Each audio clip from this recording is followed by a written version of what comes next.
হে guys, আসসালামু আলাইকুম। This is my page and channel. আর আজকে আমি তোমাদের সাথে শেয়ার করব হচ্ছে পোয়া পিঠা বা তেলের পিঠা। এটা শীতের দিনে পিঠাটা অনেক জনপ্রিয়, সবাই পিঠাটা খায়। তো ভিডিওটা দেখার আগে প্লিজ একটা লাইক, কমেন্ট অ্যান্ড শেয়ার করে দিও। অ্যান্ড প্লিজ আমাকে একটু সাপোর্ট করো। লেটস সি, শুরু করা যাক। এখানে আমি একটা মিক্সিং বোল নিয়ে নিয়েছি অ্যান্ড এখানে একটা ডিম দিয়ে দিব। তো ডিমটা নিয়ে নিয়েছি। এখন আমি এখানে সামান্য লবণ দিয়ে দিব চিনির পরিমাণটা ব্যালেন্সের জন্য। আর এখন আমি দিয়ে দিচ্ছি হচ্ছে চিনি। এটা তোমাদের স্বাদ মতো, যারা বেশি মিষ্টি খাও বেশি চিনি, কম মিষ্টি খেলে কম চিনি।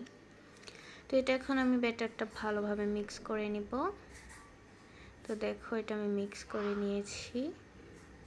অ্যান্ড এখন দিয়ে দিব আমি 1 কাপ ময়দা, আর দিয়ে দিব হচ্ছে 1.5 কাপ চালের গুঁড়া। তো এটা দিয়ে আমি ভালোভাবে মিশিয়ে নিব। মিশিয়ে আমি নর্মাল টেম্পারে যে পানিটা থাকে সেই পানিটা দিয়ে একটা ড্রো বানিয়ে নিব। তো তোমরা আমার ড্রোটা দেখো।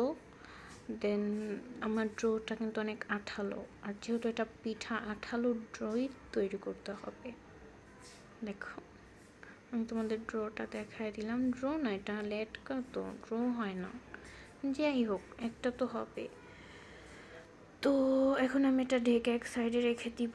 অ্যান্ড নেক্সট প্রসেস হচ্ছে আমি এখানে তেল দিয়ে দিচ্ছি। দেখো, তেলটা গরম হওয়া পর্যন্ত আমরা ওয়েট করব। তো আমি এটা একটু ছেড়ে দেখলাম তেলটা গরম হয়েছে কি না। তো হ্যাঁ, আমার তেলটা গরম হয়ে গেছে। এখন আমি একটা গোল চামচের সাহায্যে সেই পোয়া পিঠার যে ড্রোটা তৈরি করছিলাম ওইটা দিয়ে দিব। আমার ফ্রাইং প্যান বড়, তাই আমি আমার সুবিধার্থে 2-3টা একসাথে ভাজবো। তোমাদের ফ্রাইং প্যান ছোটো হলে তোমরা একটা একটা করেই ভাজতে পারো তোমাদের সুবিধার্থে। তো দেখো, এভাবে আমি এগুলা দেখো কি সুন্দরভাবে ফুলে উঠেছে। দেখো কীরকম গোলুমলু হয়ে এসেছে পিঠাগুলা। দেন আমি আরেকটা ড্রো দিয়ে দিলাম, যেহেতু খালি জায়গা আছে। দেন এটাও আস্তে আস্তে ফুলে উঠতেছে। দেখছো কি সুন্দর। শীতের দিনে পিঠা কিন্তু মাস্ট, কম বেশি সবাই পিঠাটা খেতে পছন্দ করে। নানা রকম পিঠা, আমার তো পাটিসাপটা পিঠা খুব ভাল লাগে। অ্যান্ড বাগা পিঠা কি বলে, হ্যাঁ ভাগা পিঠা। তোমাদের কি পিঠা ভাল লাগে কমেন্ট সেকশানে জানিও। আমি তোমাদের ট্রাই করে, আমি তোমাদের বাসায় রান্না করে দেখিয়ে দেব।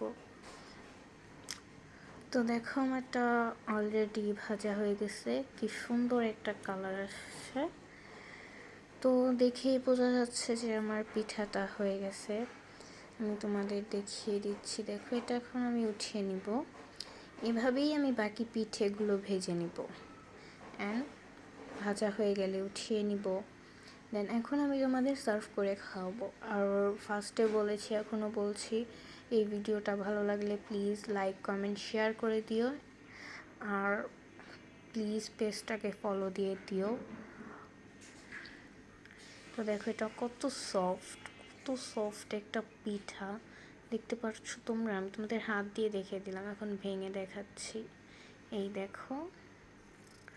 তো আজকের জন্য এই পর্যন্তই। নতুন একটা রেসিপি নিয়ে দেখা হবে আগামীকাল। বাই।